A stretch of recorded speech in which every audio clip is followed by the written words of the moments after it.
అలానే మిస్సెస్రావు ఇన్స్టాలో ఒక యువతి పరిచయం అయింది జిమ్ ట్రైనర్కి. ఆ యువతిని తన వైపు మళ్లించుకున్నాడు. లావుగా ఉన్నావు, నీకు ఫిట్నెస్ ట్రైనింగ్ ఇస్తాను, నాజుగ్గా తయారవుతావు అని చెప్పి అట్రాక్ట్ చేశారు. నిజమేనని చెప్పి ఆవిడ జిమ్కి వెళ్ళింది.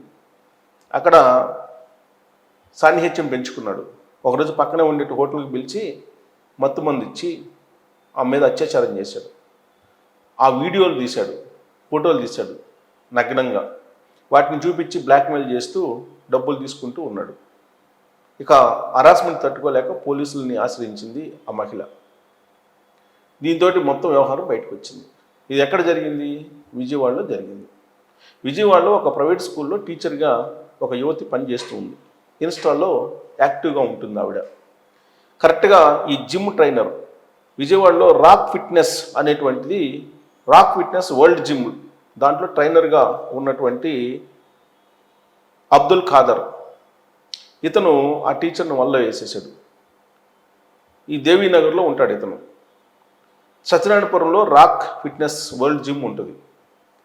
4 నెలల క్రితం ఇన్స్టాలో యువతని పరిచయం చేసుకున్నాడు.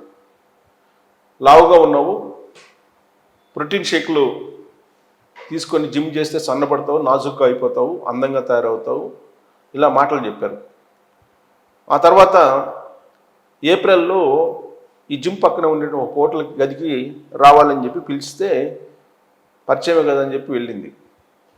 మత్తుమందు కలిపిన ప్రోటీన్ షేక్లో మత్తుమందు కలిపి అది ఇచ్చేశాడు.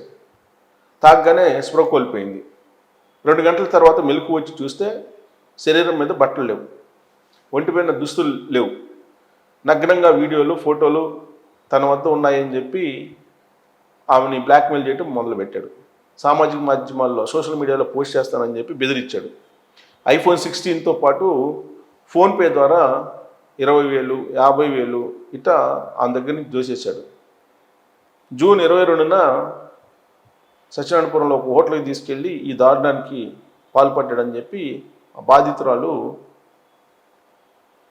కంప్లైంట్ చేసింది, స్నేహితురాలు సహాయం తీసుకొని. ఖాదర్ ఇంటికి వెళ్ళి నిలదీస్తే కులం పేరుతో దూషించి దాడికి కూడా ప్రయత్నించాడు. దీంతో ఇంటికి వచ్చి గొడవ చేసిందన్న కక్షతో ఆమె నగ్న చిత్రాలని, వీడియోలను పక్కన వాళ్ళకు చూపించడం మొదలుపెట్టాడు. అది తట్టుకోలేక పోలీసులను ఆశ్రయిస్తే ఈ మొత్తం వ్యవహారం బయటకు వచ్చింది. సో దీన్ని బట్టి ఇన్స్టాగ్రామ్లో ఎవరైనా పరిచయం అయితే ఎంతవరకు ఉండాలో అంతవరకు ఉండాలి, అంతకు మించి వెళ్తే ఇలాంటివే జరుగుతాయి. దీని మీద మీరు కామెంట్ చేయొచ్చు. Thank you.